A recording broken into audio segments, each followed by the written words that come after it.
Hey everyone, this is the Mind Workshop podcast where we get experts and just sometimes happy people, get them on the podcast and talk about their perspective. Today we have Amy, and today we're going to be talking about creating happiness from within, the power of daily choices. I'm really excited to go through it.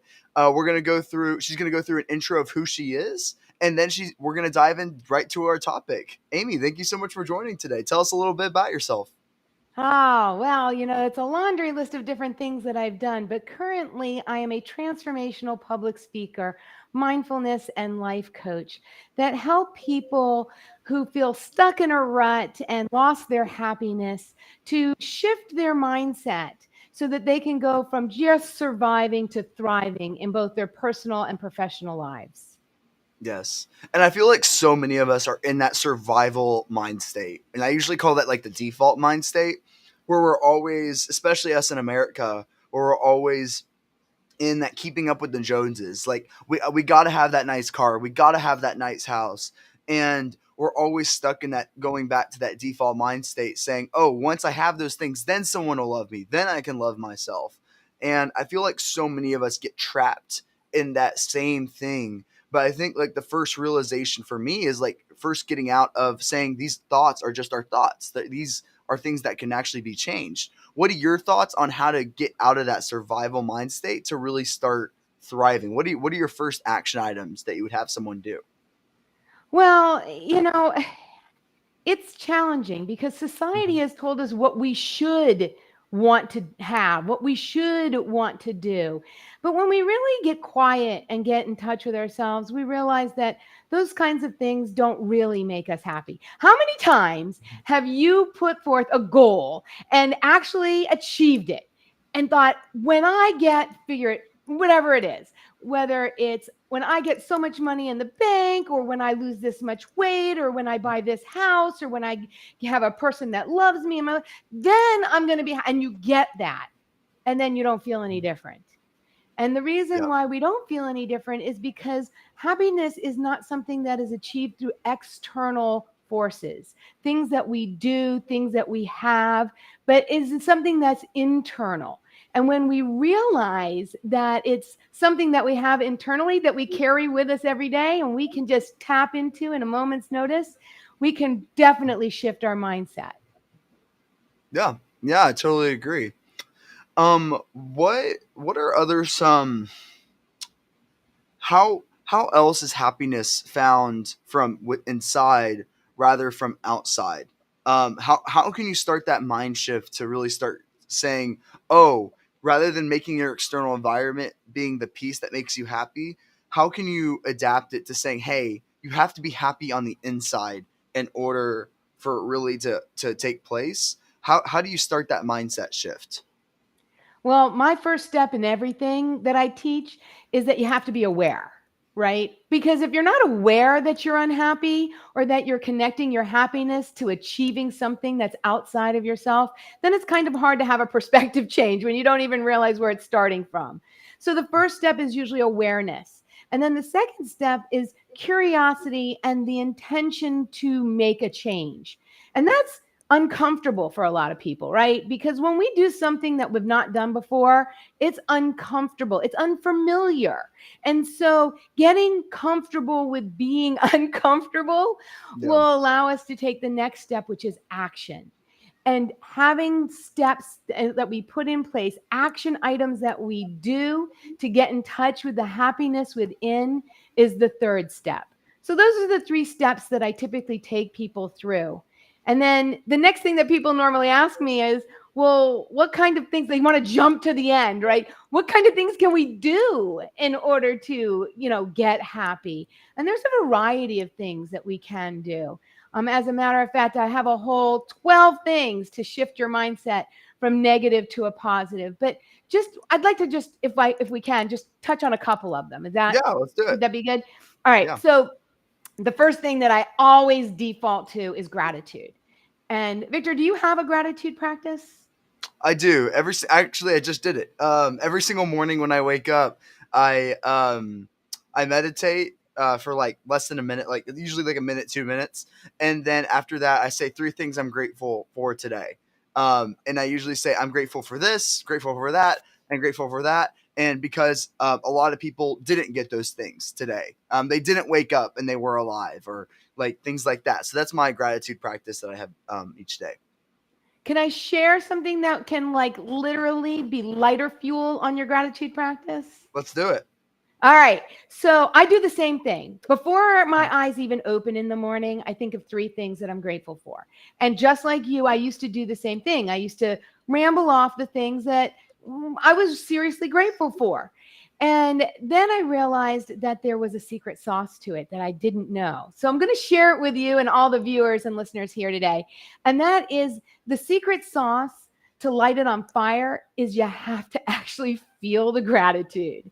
There's a huge difference between saying, "Oh, I'm grateful for my health," and really feeling like thinking about back in COVID times where people weren't able to breathe, and then thinking about what would it be like if I was on a ventilator, and literally a lot of these things that I'm so grateful for, thinking about not having it almost brings me to tears.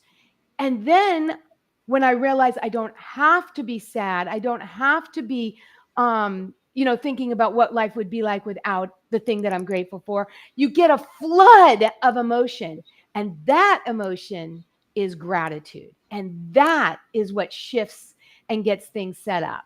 And starting our day is a great way with gratitude is a great way to create and cultivate happiness throughout our day, right? Because then it kind of sets our mind up for seeking out other things that we're going to be grateful for. So the next morning when we wake Yeah. up, we'll have, sometimes you lay in bed. Now, how many times some people, Victor, go through what I call refiner's fires, right? Or a season or a moment or a day that is just crappy, right? Everything went wrong. Things aren't going the way that we intended.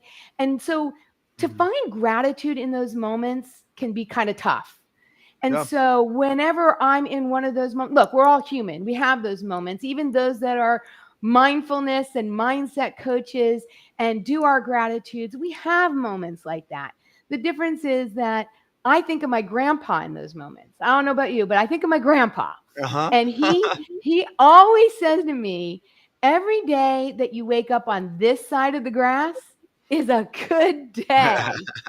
So even if you're in the worst season, even if everything is going wrong, there's always something in our lives that we can be grateful for. Like you mentioned, grateful that you woke up that day. There's some people on this planet that don't have that. The fact that you got out of bed, don't think about the fact that you had to hit the snooze alarm 500 times to do it, or that you got up at noon. But the fact that you got out of bed is another thing to be grateful. The fact you could walk, the fact that you could go to the bathroom, the fact that there's so many things to be grateful for, even when we're in our worst seasons. Yeah. And usually what happens is when when you are seeing that everything is going wrong, that's usually the story that you created in your mind that's actually happening. Like for example, if everything like let's say you get into a car wreck, and like literally everything, it's just the way you look at it. So if you see like everything went wrong, you could see like, oh, everything actually did go right. I survived the car wreck. I did not get hurt in the car wreck. And like literally, it's just the way you see it. So normally, when I find myself saying, "Oh, everything horrible happened," it's like, wait, that's just the story I'm telling myself. It's actually a lot of good things did happen today. I had a great meal. I did this. I did that. Like a lot of good things did happen. So we have to realize that our brain does not perceive reality as it is. We see it based off the stories that we tell ourselves. So if you're always looking and you're always saying things are wrong or whatever it may be, you can alter that story you tell yourself to be a little bit happier of a person. And I think that's a huge mindset shift as well, is like that's the altering that story you tell yourself. Yeah, I think that society doesn't reward that kind of mindset up until now, right? Because when Mm-hmm. you get together with people, everybody moans and complains. They complain about the fact that something's not going right at work, or that this bill came in, or when we get together, and I realized this years ago that I would get together with friends and Yeah. we would sit and bellyache. And I almost Mm-hmm. felt guilty talking about things that were going right. And Yeah. what happens is when you surround yourself with everybody and everything that focuses on the negativity, that is all you see. Because we have a reticular activating system in our heads that filters out the things that it doesn't think we need to see. And so if you're not telling yourself that things are great, if you're telling yourself that things are crummy, then your reticular activator goes out and finds every opportunity to show you you're right. And so Mhm. programming in that reticular activator to go out and show you all the things you want, not what you don't want, all the things that go right, not all the things that go wrong, can help to set us up for a whole lot of positivity and seeing life in a totally different way. Yeah. It's also important to realize that humans naturally have a confirmation bias. So if you like if you are always identifying with being a negative person, you are going to have that confirmation bias where you only see yourself as a negative person. Like every single attribute that happens, you're only going to see that as a negative thing that reinforces that original identity. And that's where you have to really question that and realize that we are human and we don't have a set identity. Victor right now is going to be a completely different Victor that works on his business. It's going to be a completely different Victor around his friends. There's all these certain sets of identities that we have around our environment that we have, and you can alter those identities. So it's important to realize that we don't have this like set identity. It doesn't exist. We're always changing. We're always evolving. We just don't always realize it. So that's where it's important to realize that you can alter that identity, and rather than saying, "Hey, I'm a negative person. It's just the way you are." No, it's actually not. Like you can actually be a positive person. It's possible. You just have to be willing to change. Going down to awareness. You have to first realize that it's not okay up here. It's like, cool, okay, awesome. What can we do to have that conversation inside your head to become a more positive person? And it all starts with having that awareness and having that conversation with yourself and getting to that point, really.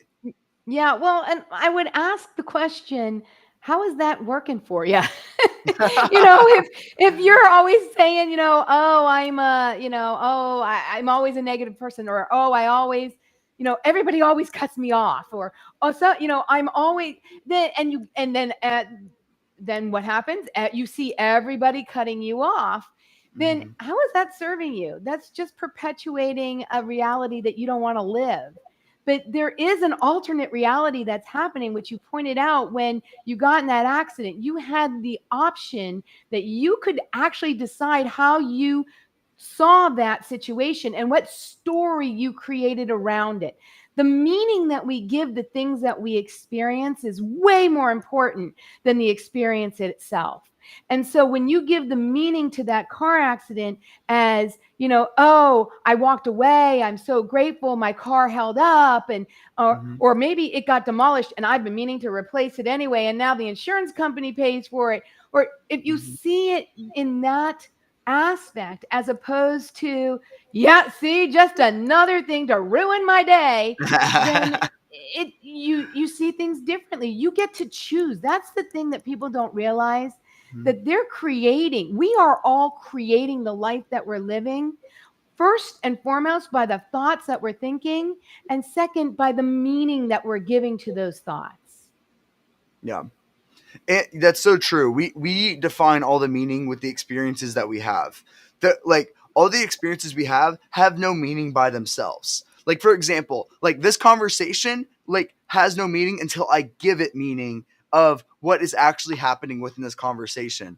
But we usually give more meaning based off the story that we tell ourselves, and that's where we apply more. I'll say learning juice, more remember juice, to actually remember that event. So no matter if a million good things happen in your day and you constantly identify with being a negative person, you're going to remember that one negative thing that happened, and that's going to completely alter everything you have. And I think the best way to start that mindset shift is by listening to more positive information. Because back in the day, it used to be the five friends that were always around you. Now, these days, it's about the content you consume. That's like one of the biggest time allocations that we have. We're always consuming content more than we are than talking with people most of the time. And that's where if you alter that same information, to be a more positive rather than looking at the news and saying the world's burning, the world's dead. Guys, 1,000 years ago, we were eating moldy bread and drinking muddy water. Like back in the day, there was no better time to live than right now. So regardless of what the news says, regardless of what everyone says, this is the best time to be alive.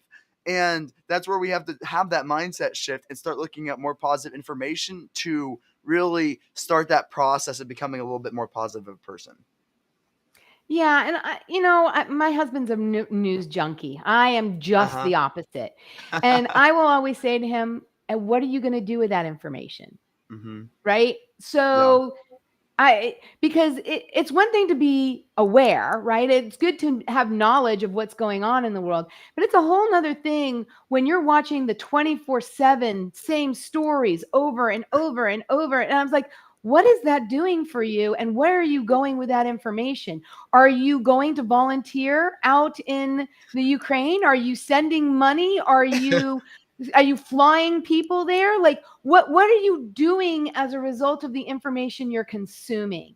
And if it's just okay, I need to know that, shut it off. But a lot of people internalize that and get a huge amount of stress and anxiety over the news that they're watching.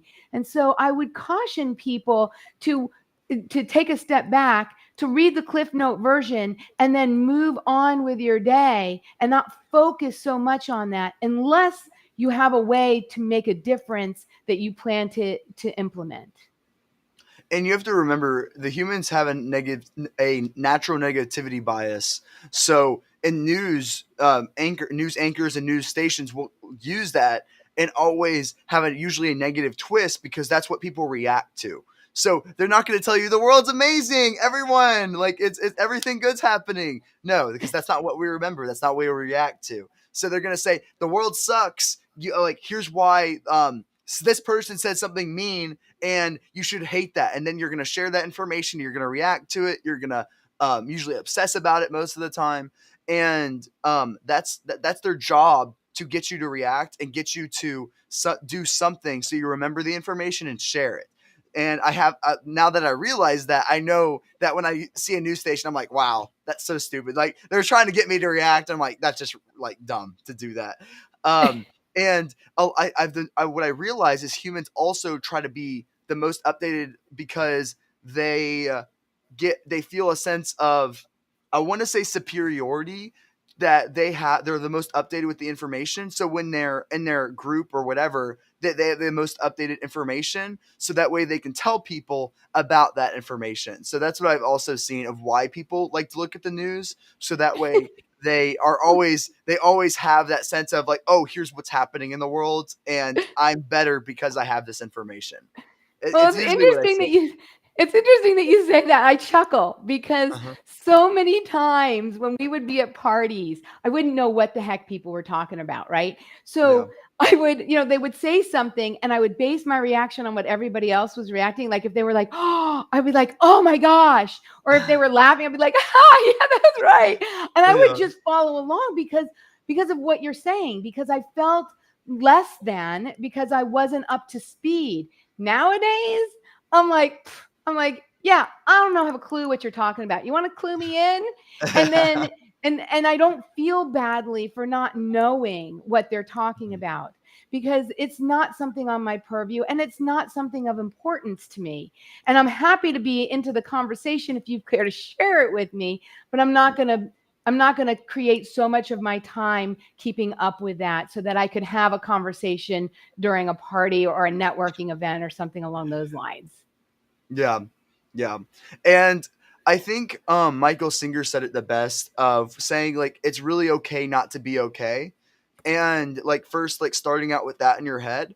And I really do think like happiness comes with peace of mind. And I think that comes with the internal voices that we have in our head, where they're all in peace and coordination with each other. And when I say voices, if someone put a piece of cake right in front of me, there's going to be two voices that usually happen in most people's head. It's going to be the voice that's saying, eat the cake, that's going to taste so good. And then the other voice is saying, you don't need the calories, don't eat the cake. And that's what I mean by voices, in case people think I'm a crazy person. I am crazy, but not that crazy. Um, And so when it comes down to having those conflict, even that simple of a conflict, it's about having the peace between them and them being able to communicate rather than because when the voices in your head are not okay and they're always conflicting with each other, that means you're going to naturally want to do something to silence them, whether it's alcohol, whether it's drugs, whether it's working 24/7. A lot of people do a million things to silence the voices in their head. And once you get in a place where they are in peace with each other and you actually have a conversation saying like, okay, maybe it's okay to eat half of this cake and I'll save the other half for later. Like there are ways to have peace within your mind, and you just have to be willing to have those conversations. What are your thoughts on that? Well, I think you need to feel the feelings. I think that so many of us don't feel the feelings, right? You don't Yeah. feel the feelings of guilt. You don't feel the feelings of shame. You don't feel the feelings of sadness. You don't feel the feel, the ones that we feel that are acceptable are anger and overwhelm, right? But the other ones, the other quote unquote negative feelings, fear and sadness and all of these others, we have been trained that that's a bad thing to feel. We don't want to feel that. So instead, we do as you said, some of us exercise like crazy or Mhm. work like crazy or do the alcohol thing or the drugs, and we have some of us just might binge watch Netflix when we're really like that, right? Yeah. Pick your poison. But Uh, there feeling the feelings, it is better because when you process the feelings, you actually give them permission to let go. And when you and it's way quicker, it's much more energy to hold on to those emotions and those thoughts than it is to take a deep breath and actually feel them. It might be 5 minutes, it might be 15 minutes, but I can guarantee you it's not going to be months and years and decades. yeah. You'll process through that emotion when you give yourself permission to do that. And when you do that, it releases that energy and it allows space for the happiness to come in. Yeah. I used to never give myself permission to feel pain or sadness. And what I got to a point where like I said like, hey, it's okay to feel sadness, it's okay to feel pain, it's a normal human emotion. And once I got to that place, rather than every time I felt sadness I would feel shame for myself and I would shame that emotion, now when I'm sad I'm like, okay, I'm sad and I don't know why. Like, let's talk about this. Like, let's figure out where in my head what voice is sad. And and now we're able to have that conversation, and like I said, like you said, processing the emotion and get like having that conversation within my head, and now I'm able to process it and it's able to move on. And rather than keeping it up in a ball and having it constantly come out in super weird ways through insecurities and other things like that, now I'm able to process those emotions and it's amazing. Yeah. It's like it's really able to come out of you a lot faster when you say, hey, I'm sad and I don't know why, so let's figure it out. Yeah. And if you got to cry, you cry it Yeah. out. Hmm. I'll give you an example. My husband and I were planning a trip to Italy. It was a really big thing because very rarely does he get vacation in the middle of summer. And we were meeting 5 other couples over there. It was a big deal. We waited for an entire year. I got a whole new wardrobe to take with me to Italy. And fast forward, we were like 3 days from leaving. And all of a sudden, I had this weird thing in my eye, and it almost looked like a fuzziness, and it almost looked like a daddy long leg spider in this like gelatin that was floating in my eye. And I blinked a couple of times thinking maybe, it's just kind of weird and I'll blink it away. And I didn't. So I called my eye doctor and I said, hey, I think I should just come in. You'll put some drops in or a patch or something. They'll be like, ho, ho, ho, like pirate or something. But I was never expecting it to go where it went. She said, absolutely not. You need to go see a specialist. I was like, what? Who's going to see me on a moment's notice, a specialist? She goes, call this place.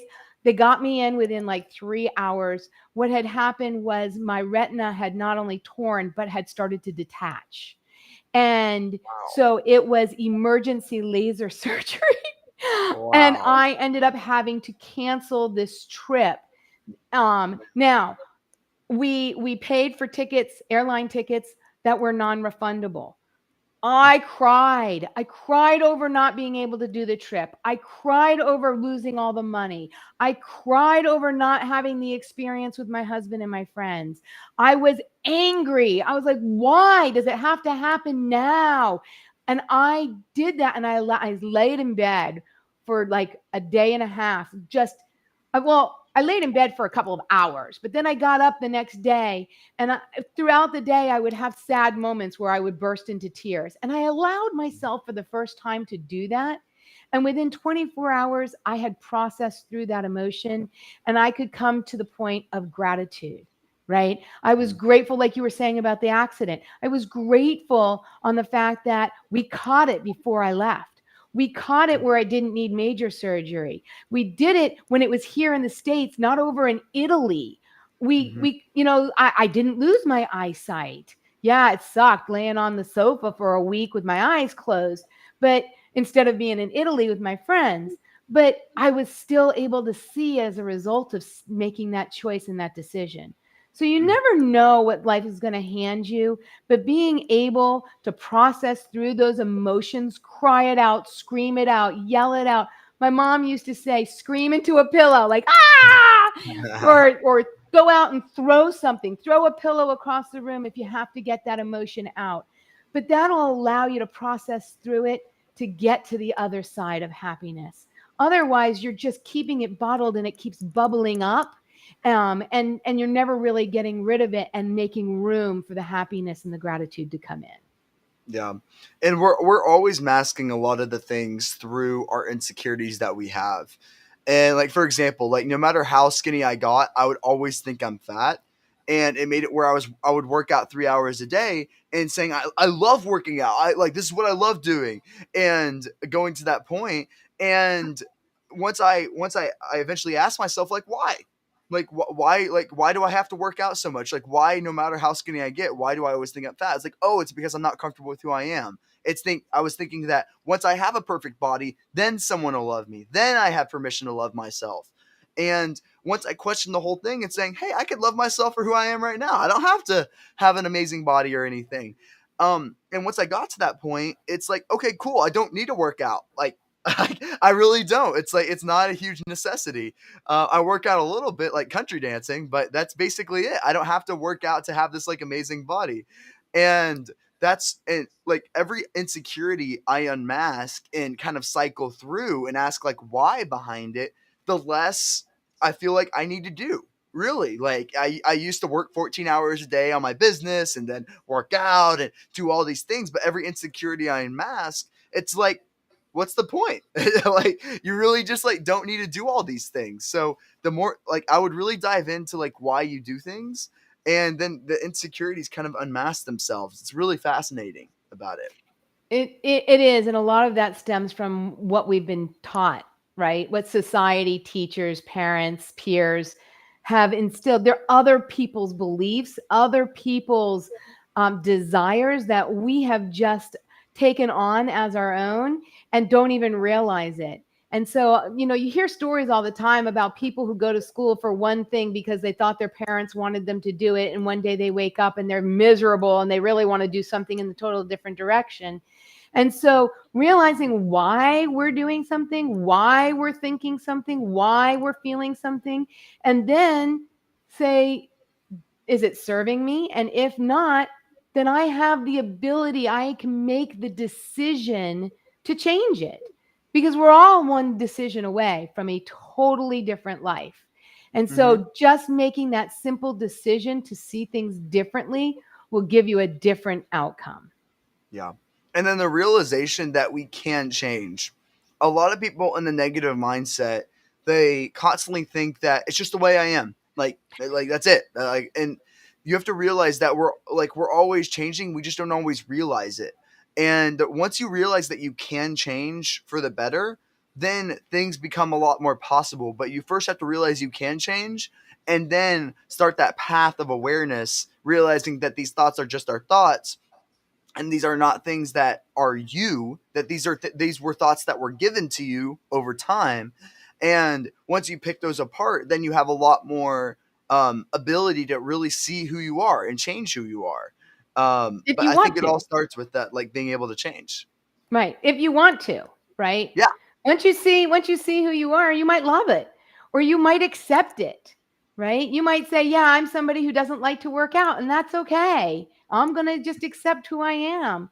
Or you might say, "I really want to be somebody who fill in the blank, loves working out or works out or whatever the situation is." And then you can decide to take the steps to get there, but knowing why you're doing it, not because somebody else wants you to, but because you really want it, will help you get there so much faster. And I think the biggest reason why people refuse to change is because they subconsciously think that they don't deserve a happy life. They don't deserve to feel happiness. Where some people will actually shame themselves when they feel happy. They think it's actually a bad emotion, so they think that they don't deserve it. And I think one of the biggest things I've done with myself is I said I forgive myself. Like I don't know for what. Like I don't know what I did to make it where I didn't think I forgive myself, or for what thing I did do, but like one of the biggest things I do now is I forgive myself. If I make like I used to make when I made a small mistake, I used to like criticize myself saying, "Oh my gosh, how could you do this?" But then I said, I forgive myself. Like it's not a huge deal. Though the world is still turning. I'm still alive. I'm still in a good health. Like the world is not going to fall apart. And once you realize that, then life becomes so much better when you start forgiving yourself for your mistakes that you do, and you're able to live life, rather you're able to live it in the present rather than always dwelling it on the past, saying, "Oh my gosh, how could I do that? How could this happen?" And forgiving yourself is a huge eye opener, and just giving your permission to forgive yourself is a huge mindset shift as well. I agree. I totally agree. I also feel like people are so used to feeling a certain way that even though they don't like feeling that way, it's something that's comfortable to them. It's something Yeah. that's familiar to them. And happiness, for somebody who's sad all the time, happiness is unfamiliar. It's almost uncomfortable because they're not used to it. They're used to that misery and they're comfortable there even if they don't want to be there.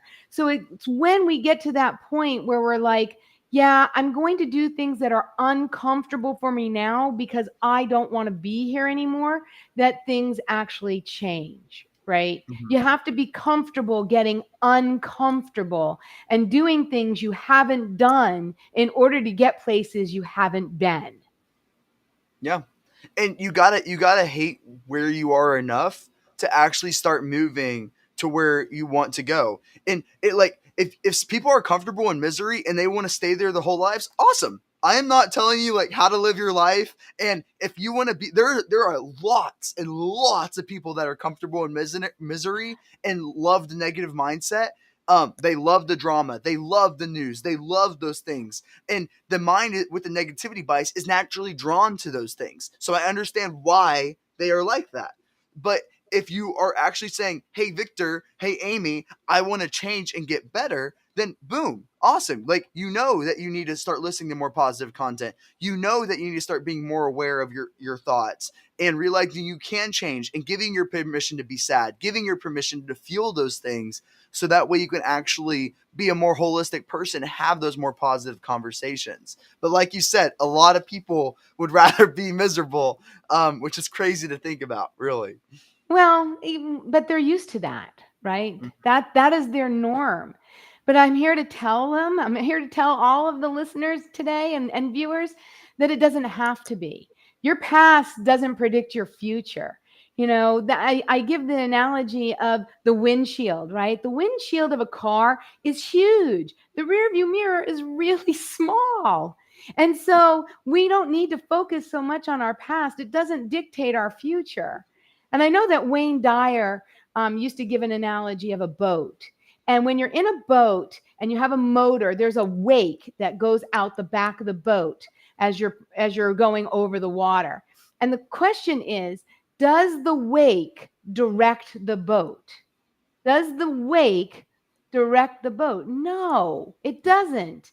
The energy of the motor and the direction that we're going forward directs the boat, not what's happening behind. And the same is true for our lives. So just because you have had a crummy, beginning or had a rough couple of years doesn't mean you're not worthy, that you are not worth it, that you can't have a better future. You just need to leave that stuff behind. Yeah, I totally agree.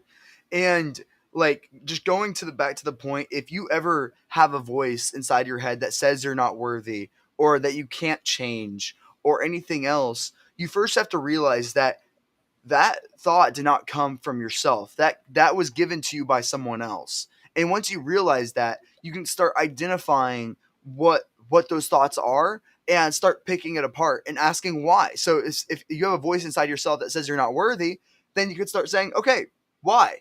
And then just having that conversation. It's like, well, because you aren't. Like, look at these things. It's like, well, look at these things that show me that I am worthy.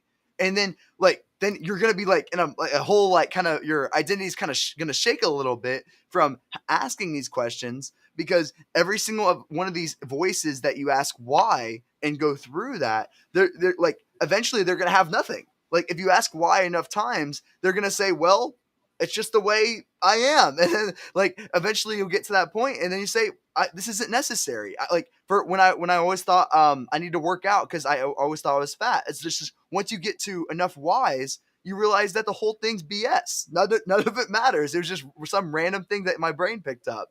And that's what 99% of our brain is. So if you ever want to understand and go through these negative insecurities or mindsets or whatever it may be, if you ask why behind each one of these, you'll eventually figure out it's all BS that your brain picks up and that there's really no reasoning behind. So our brain Well, is I would really good at challenge you a little rationalizing. bit on that, Victor, a little Yeah. bit. Joe Stumpf does something called 7 layers deep or something along those lines, where you do that exercise that you're talking about, Mhm. where you say something like, I want to be thin. Why is being thin important to me? Because then I can fit into my clothes. Why is fitting in your clothes important to me? Because then I'll look good. Why is looking good important to me? And you go down. And what happens is when you do the exercise, the first four, maybe even five, are all reasons that you think. And then you get to a point where it's reasons that you feel. And so the reason that you want to lose weight or you is because you want to be alive for great grandkids. Your great grandmother, your grandmother, your mother all died of diabetes and overweight, and you don't want to be that generation. And so that's why you really want to do it, right? You want to be here for your family, for multiple generations after. You don't want to die early. And so that might be really the underlying reason why.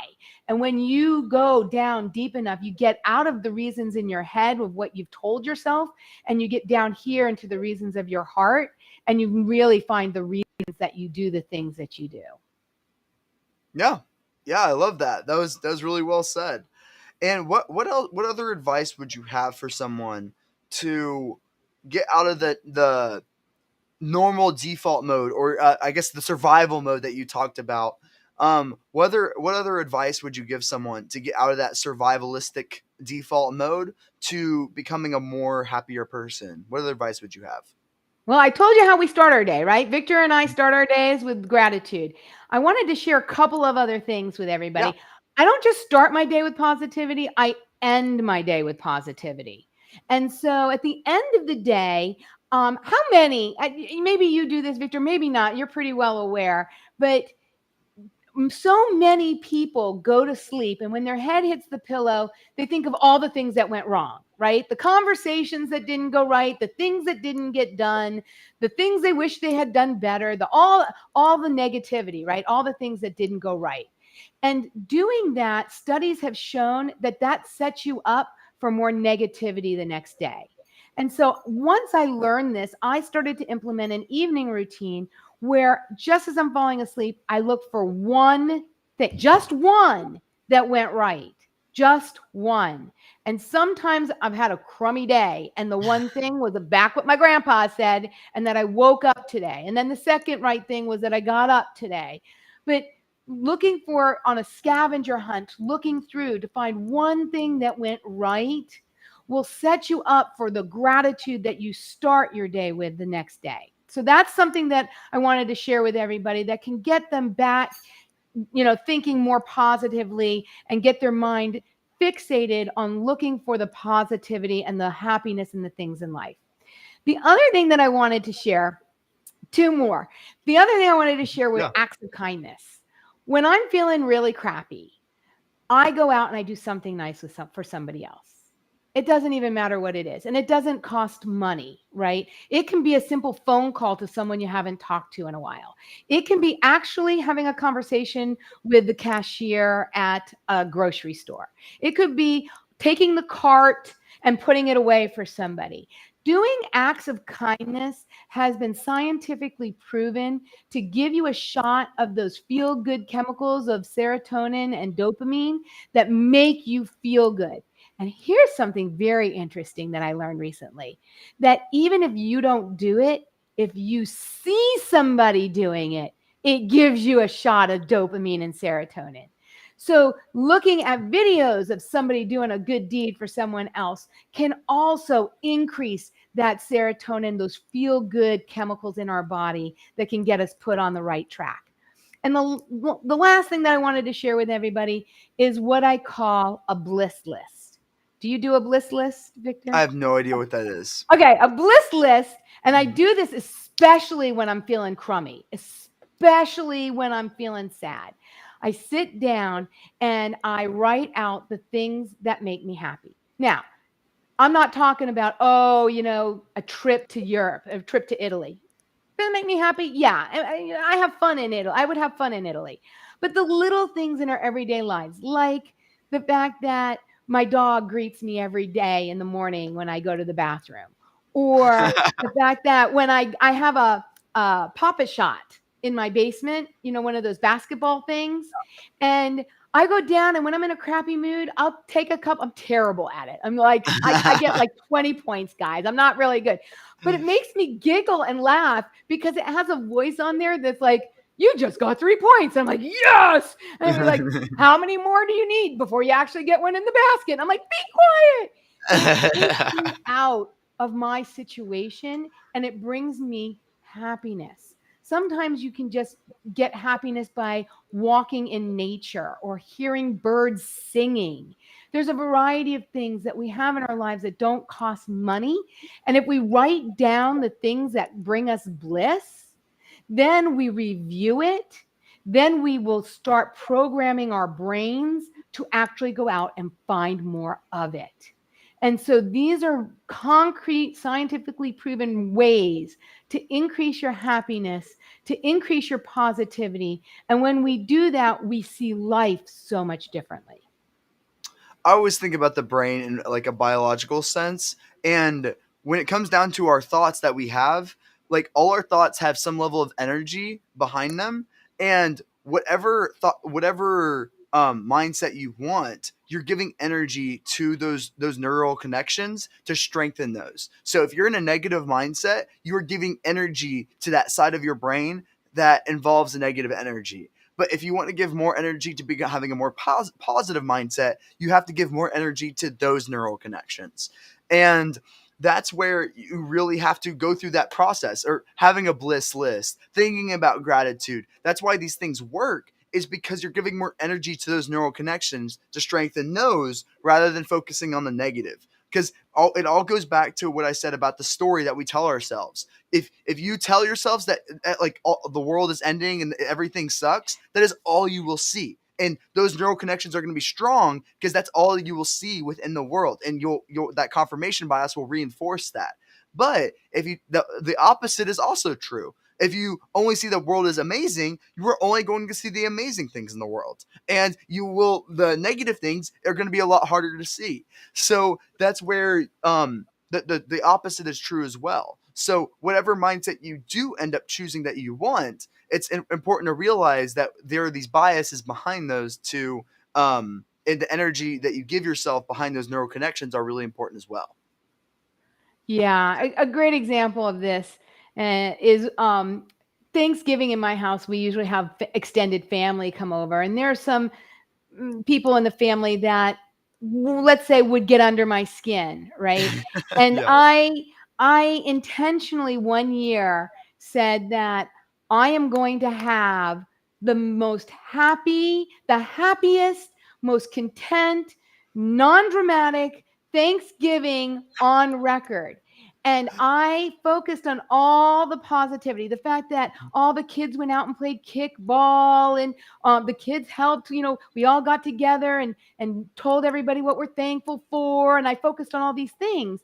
And at the end, when my siblings would, had a conversation with me and was like, "Can you believe so and so said this?" And I was like, I never even heard them say that.